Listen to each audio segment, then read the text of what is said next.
सिर्फ पानी की आवाज। एक बार फिर 1 घंटा बजाता रहा, 2 बार, 3 बार।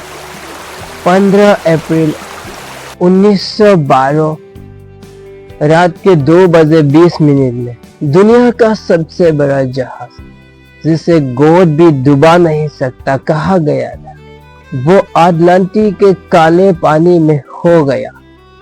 बेखौफनाक मौत 1496 लोगों का मौत हुई। 2 घंटे 40 मिनट हो गए। क्या यह सिर्फ दुर्घटना थी या कुछ और था जो आज भी छुपा है? दोस्तों, वीडियो में आगे बढ़ने से पहले आप लोग को मैं एक छोटा सा रिक्वेस्ट करना चाहूँगा।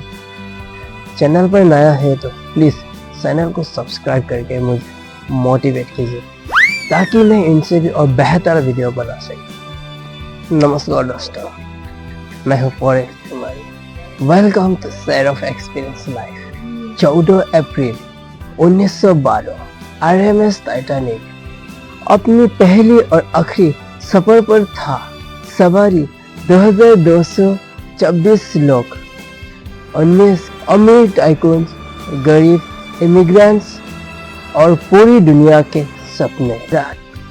रात के 11:40 वहां देखा जो उसे नहीं देखना चाहिए था। आइसबर्ग सीधा सामने। सोचने और रिएक्ट करने का सिर्फ 37 सेकंड्स मिला, लेकिन इतना वक्त काफी नहीं था दोस्तों। लेकिन आज 100 साल बाद भी एक सवाल उठता है, इसका जिम्मेदारी सिर्फ आइसबर्ग ही था या इस कहानी में कोई और भी था? वो आग जो कोई नहीं बता रहा था। 2017 में आयरिश जर्नलिस्ट शैनन मोलेनी ने एक दूसरी फोटो एल्बम ढूंढा, जहां एक व्हीलचेयर अटैक से 100 साल बंद था। उस एल्बम में थी टाइटैनिक की वो तस्वीरें जो कभी पब्लिक ने नहीं देखा, जो पब्लिक ने कभी नहीं देखी थी। और इन तस्वीरों में एक काला निशान था, 30 फीट लंबा, सिर्फ जहाज के होल पे, ठीक उसी जगह जहां आइसबर्ग ने टक्कर मारी थी। ये कोई पेंट नहीं था, ये आग का निशान। सच यह है कि जब टाइटैनिक बेलफास्ट शिपयार्ड से निकला, कोल बुनकर ने नंबर 6 में आग सुलग रही थी। 1000 डिग्री सेल्सियस से ज्यादा टेम्परेचर में 12 लोगों की टीम दिन रात कोशिश कर रही थी उस आग को बुझाने की, लेकिन आग बुझा ही नहीं रहा। ब्रिटिश इंक्वायरी 1912 में इस आग का जिक्र हुआ, लेकिन जहाज ने जो शिपिंग कंपनी के करीब था उसे छोटी सी बात बता के डिसमिस कर दिया।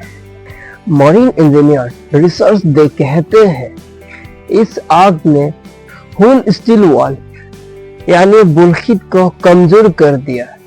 जो आइसबर्ग ने टक्कर मारी थी वो उसी कमजोरी जगह पे, तो जो सिर्फ एक छोटा सा शहर होता वो एक बड़ा फाटक बन गया। ये आग रियल थी। 1912 की इंक्वायरी में भी इसका रिकॉर्ड है। आग ने हुल को कमजोर की, ये एक्सपर्ट ने कंफर्म किया है। वो जहाज जो डूबा गया, क्या वो टाइटैनिक था? ये थ्योरी सबसे ज्यादा वायरल, सबसे ड्रामेटिक और सबसे ज्यादा गलत भी। कुछ बात यही है, टाइटैनिक का एक ट्विन था, IMS ओलंपिक। 1911 में ओलंपिक एक ब्रिटिश वारशिप से टकरा गया। भारी नुकसान, रिपेयर्स महंगे, कंपनी फाइनेंशियल प्रेशर में। कंस्पिरेसी थियोरिस्ट ये कहते हैं व्हाइट स्टार ने एक साजिश रची थी, ओलंपिक को टाइटैनिक बना दिया, नंबर नाम सब बदल दिया और फिर जानबूझकर डुबा दिया इंश्योरेंस क्लेम करवाने के लिए। सुनने में कितना कॉम्पेलिंग लगता है ना? लेकिन फैक्ट्स कुछ और कहते हैं। टाइटैनिक अंधाधुंध श्योर था, उसकी वैल्यू थी अप्रोक्सीमेटली 15 लाख पाउंड। इंश्योरेंस था सिर्फ 10 लाख पाउंड। इंश्योरेंस के लिए फ्रॉड और पैसा भी कम मिलेगा। कोई बिजनेस सेम नहीं था। इंश्योरेंस फ्रॉड के लिए फ्रॉड कर, पैसा भी कम मिलेगा। कोई बिजनेस सेम नहीं था। पहली बात, टाइटैनिक की हर बिल्डिंग मटेरियल पे स्टैम्प था 401। ओलंपिक की मटेरियल पे था 400। दूसरी बात, टाइटैनिक के हर मटेरियल पे स्टैम्प था 401। ओलंपिक के मटेरियल पे था 400। तीसरी बात, 2226 लोगों को मार देना सिर्फ इंश्योरेंस के लिए, ये मारदार होगा, यह मास मारदार। और हैरान होने वाली बात ये है, इसका कोई विटनेस आज तक सामने नहीं आया। अब आगे बढ़ते हैं। जेपी मॉर्गन का मर्डर प्लान साजिश पर। जेपी मॉर्गन अमेरिका का सबसे ताकतवर बैंकर था, व्हाइट स्टार लाइन का मालिक था, मतलब टाइटैनिक का भी। थ्योरीज ये कहते हैं यही मालिक है।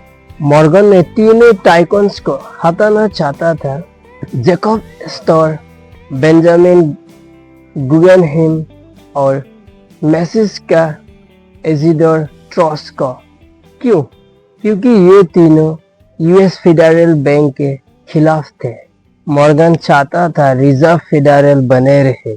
1913 में उन्होंने जहाज को डुबा दिया उस तीनों को साथ। 1913 में उसने जहाज डुबा दिया उस तीनों के साथ, लेकिन उस ट्रिप पर खुद लास्ट मिनट पर टिकट कैंसिल कर दिया।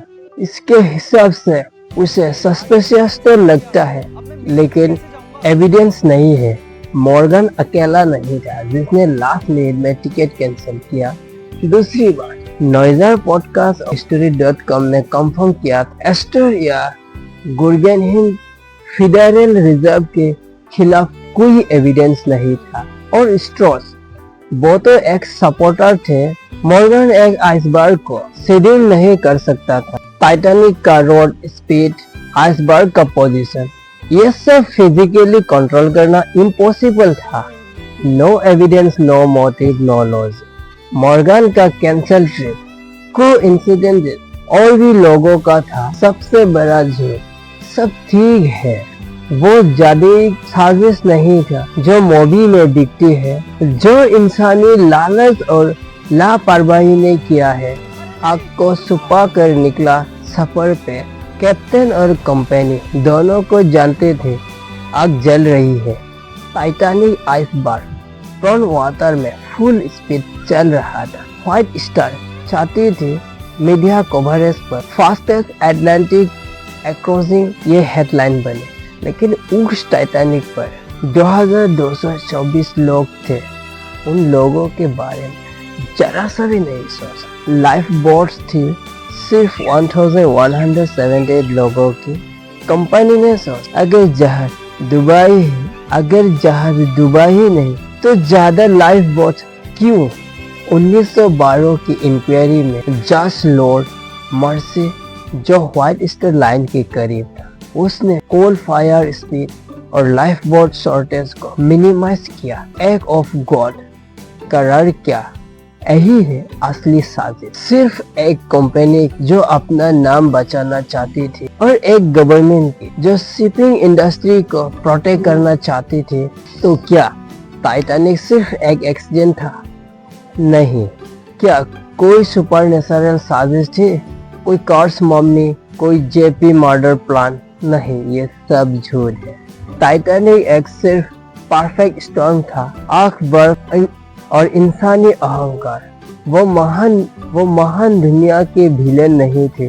वो लोग जो 1500 लोगों की मौत की जिम्मेदारी थे, वो सिर्फ इंसान थे। Thank you for watching. दोस्तों, मैंने अभी जो क्रिटिसाइज करके आपको इन्फॉर्मेशन दिया, अगर उनमें से कोई भी गलत हो प्लीज मुझे माफ कर दें। Thank you for watching.